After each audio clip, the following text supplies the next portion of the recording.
जंगल में रह जया आदिवासी जंगल रखवाला रे।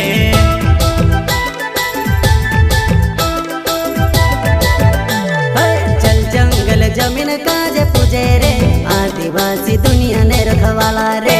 बाप देव खतरी काज पूजे रे आदिवासी सबसे निराला रे।